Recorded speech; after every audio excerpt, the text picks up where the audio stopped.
Alright, so I'm gonna go over all the settings for Season 3. I've been playing around with it, and I've actually gotten my FPS to go up quite a bit. I noticed that when I was getting in gunfights, my FPS would drop below 60, so... No, this game is what? This is definitely like a 1.4 or 1.5 lobby. Yeah, for sure. After I did my research, updated all my settings, I was able to get it to look like this.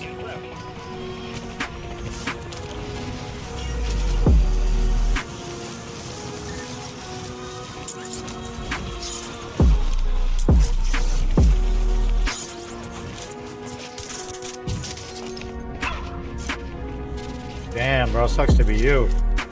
Enemy movement in the AO.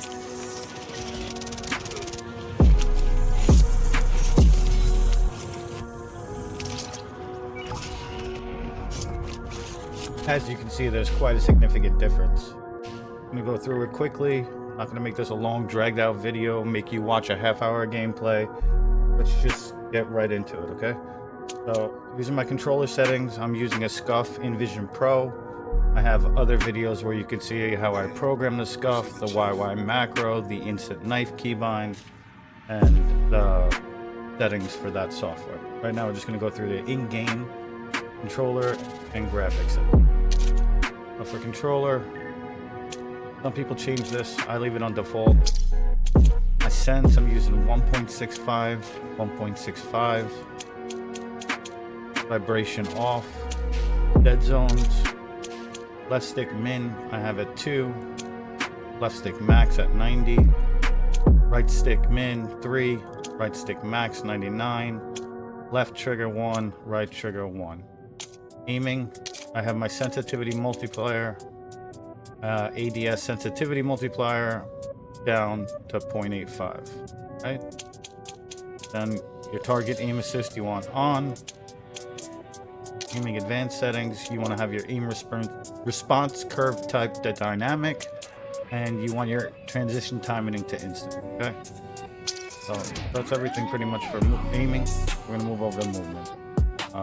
Sprint assist, tactical sprint assist, 0 delay. Okay, mantle assist off, crouch assist off. Just follow everything I have here. I like to keep this on medium. Sometimes if I press it too hard, if I have it on instant, or short rather, it'll end up doing a dive. I have a separate button for dive, so I keep mine on medium. Automatic airborne mantle off. Current restore on, slime machine sprint on, parachute off, manual, limit advanced settings, single tap sprint, auto peak door off, grounded mantle I put on. Okay. Combat, I like prioritize body shield because a lot of times if I run out of bullets I go to melee them. And I would end up picking them up as a body shield, and it got me killed a lot. I like, if you prioritize body shield, the way I use my melee button, I end up doing a finishing move, so sometimes it ends up being pretty cool. But that's just preference.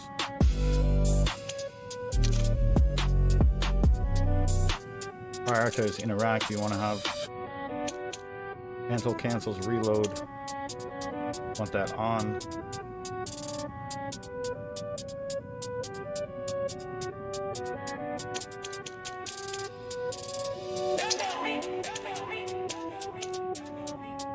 That's everything on your controller, aiming, movement, combat. Now let's get into your graphics. I'm on PC.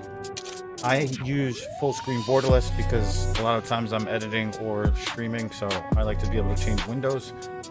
For the best, obviously you want to go exclusive. I'm on borderless. Okay, I'm on a NVIDIA GeForce 4060, and I'm able to get between 150 to 180 frames per second. So this is for my base. If you have a stronger graphics card, mine's a little dated, you could push some of these up, but this is strictly to keep your frames per second as high as possible. So I have my brightness is on 55, NVIDIA Reflex low latency on plus boost, eco mode is custom, Async gameplay and menus are off. Custom frame rate, I have my gameplay at the highest my monitor goes, which is 180, and then the rest at 60. Reduce menu render resolution is going to be optimal. Pause game rendering on. 10 minutes. HDR off. Quality. Keep this at 100. Dynamic resolution off. Fidelity cast is going to be the best for the sharpening at a 90. VRAM scale target's 80. Okay, this is important. Now, if you're running a 5090 graphics card with 64 gigabytes of RAM on a 240 hertz computer monitor, you could turn some of these up. But you know, I'm on a pretty modest build. I'm just more interested about frames per second, so I have everything on low or off. Okay, have these on. Hey, Follow through. see the chief. Back up one more time for you.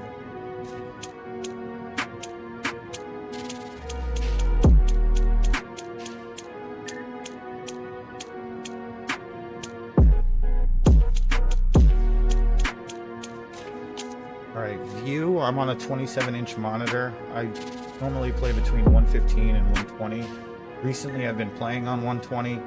You can move it down to 115.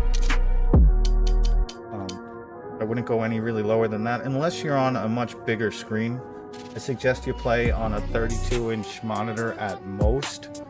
27 is probably the sweet spot, but if you're on like a 60-inch TV, then you would definitely want to drop this. But now the 115 to 120. I like 120 personally. All right, field of view is wide. This is very important. Motion blur, world and motion. World and weapon motion blur, both should be off. Turn these down to least. Okay. These are some other things that you can do.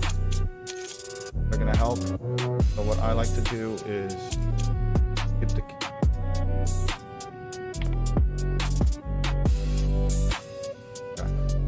menu prompts automatic, gameplay tips off, tool tips off, telemetry, right?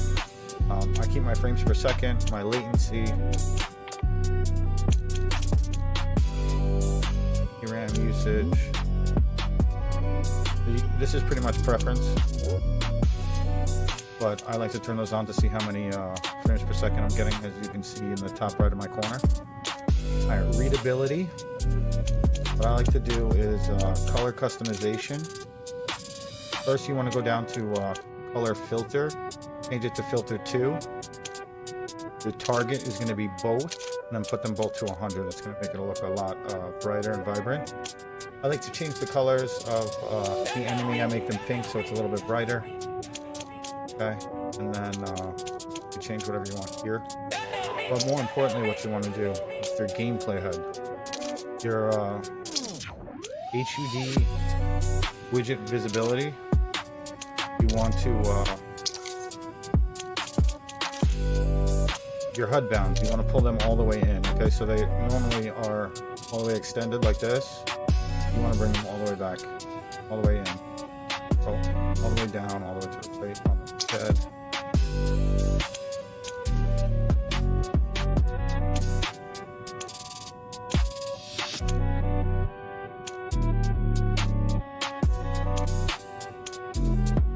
Lines like well, but this is what I do. Center dot on. I like it default. If you want it a little bit bigger, you can. Like a better equipped. So and also over here, crosshair color. You want to change this. First of all, you want to make sure it's on. Okay. And then your crosshair color, you want to pick something vibrant and colorful, and that'll be here for you to see in the white dot. And it helps me hit so many shots. I hit so many throwing axe kills that I should not be hitting, because that dot is what makes it so much easier. So if we take a look at the bottom of my screen, play with the color, find something nice and bright.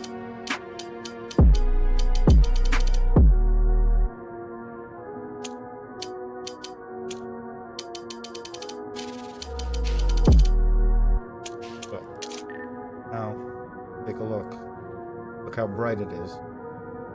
Right side of the screen. Okay. Okay, now your gameplay should be nice and smooth. You should have the maximum amount of frames per second.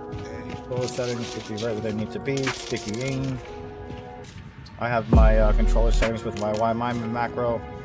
Then I can also set my instant dive, which I have in another video, the Scuffin' Vision Pro, how you can program that.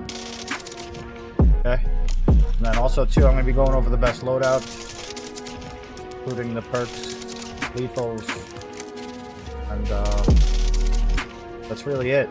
Thank you guys for watching. Drop a comment, let me know your thoughts. If you're running anything different, I'd love to hear your opinion. If you guys want more videos like this, all I need you to do is hit the like button and drop a comment. That's a win. Wait tight.